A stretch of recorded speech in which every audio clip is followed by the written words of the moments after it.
Medchal railway station RUB పనులను పరిశీలించి railway ఉన్నతాధికారులతో సమీక్ష సమావేశం నిర్వహించారు మల్కాజ్గిరి ఎంపీ ఈటల రాజేందర్. ఈ కార్యక్రమంలో అధికారులు CPM GS A K Singh, senior DEN coordination Mutyala Naidu, assistant commercial manager Hyderabad Govindarao, Medchal station superintendent Lakshminarayana, BJP Medchal జిల్లా అధ్యక్షుడు విక్రమ్ రెడ్డి, ప్రధాన కార్యదర్శి Girivardhan Reddy, Medchal assembly convener Amaram Mohan, party senior నాయకులు తదితరులు పాల్గొన్నారు. ఈ సందర్భంగా ఈటల రాజేందర్ మాట్లాడుతూ నరేంద్ర మోడీ గారి కంటే ముందు ప్రస్తుత అవసరాలకు అనుగుణంగా రైల్వే స్టేషన్ అభివృద్ధి జరగలేదని, మోడీ గారి హయాంలో తెలంగాణ రాష్ట్రంలో 2000 కోట్లతో రైల్వే స్టేషన్ల అభివృద్ధి కార్యక్రమాలు చేపట్టారని, సికింద్రాబాద్, కాచిగూడ, చర్లపల్లి రైల్వే స్టేషన్లలో విమానాశ్రయాలు కల్పించే విధంగా అభివృద్ధి పనులు జరుగుతున్నాయని, అదేవిధంగా మేడ్చల్ రైల్వే స్టేషన్లో 32 కోట్లతో అభివృద్ధి పనులు జరుగుతున్నాయని ఈ సందర్భంగా వారు తెలిపారు.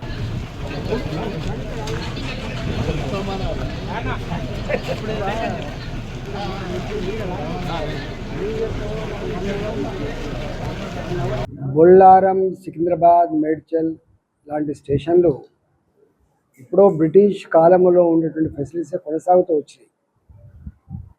ఎప్పుడు కూడా 5 కోట్లు 10 కోట్లు రిపేర్ల కోసం ఇచ్చి టూత్ పాలిష్ పనులు జరిగినాయి తప్ప పెరుగుతున్న జనాభాకు అనుగుణంగా ఇవాళ మొత్తం ప్రపంచం వేగంగా ముందుకు పోతూ ఉంటే మనం ఇంకా ప్రాచీన పద్ధతిలో ఉండడం మంచిది కాదని నరేంద్ర మోడీ గారు దాదాపు 2000 కోట్ల రూపాయలతో Nampally railway station, Kacheguda railway station, Secunderabad railway station, అదేవిధంగా మల్కాజిగిరి పార్లమెంటు పరిధిలో ఉండేటువంటి చెర్లపల్లి రైల్వే స్టేషన్ ఇలా అత్యాధునికమైన ఎయిర్పోర్ట్లను తలపించే పద్ధతిలో రైల్వే స్టేషన్ నిర్మాణం కొనసాగుతూ ఉంది.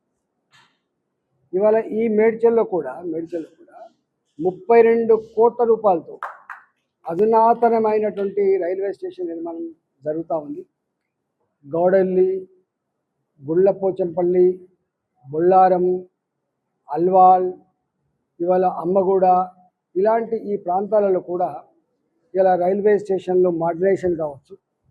అదేవిధంగా ఎంఎంటీఎస్ రైళ్ళు వచ్చిన తర్వాత అక్కడక్కడ ప్రజలు మాకు రైల్వే స్టేషన్లు కావాలి, మేము 4 కిలోమీటర్లు 5 కిలోమీటర్లు పోయేటువంటి ఆస్కారం ఉండదు కాబట్టి సిటీలలో పెద్ద పెద్ద నగరాలలో ఇవాళ మెట్రో రైళ్లకు ½ కిలోమీటర్కి ఎట్లా ఫెసిలిటీ ఇచ్చిందో ఎంఎంటీస్ కూడా అట్లాంటి ఫెసిలిటీ ఇవ్వాలన్నటువంటి సంకల్పంలో భాగంగా ఇవాళ నేను రైల్వే మంత్రి గారిని కలిసినప్పుడు సికింద్రాబాద్ హెడ్ ఆఫీస్లో ఉన్నటువంటి అధికారులని మీకు జత చేస్తాను.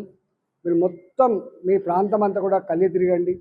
ఎక్కడ కొత్త స్టేషన్లు కావాలి, ఎక్కడ కొత్త రైళ్లు కావాలి, ఎక్కడ అండర్ పాస్లు కావాలి, ఎక్కడ ఓవర్ పాస్లు కావాలి, ఎక్కడ స్టేషన్లు మోడర్నైజ్ చేయాలి, ఇలాంటి అనేక విషయాల మీద వారితో చర్చించినప్పుడు వారు మాకు స్థానికంగా ఉండేటువంటి అధికారులు మరిన్ని అప్డేట్స్ కోసం మా ఛానల్ని సబ్స్క్రైబ్ చేయండి.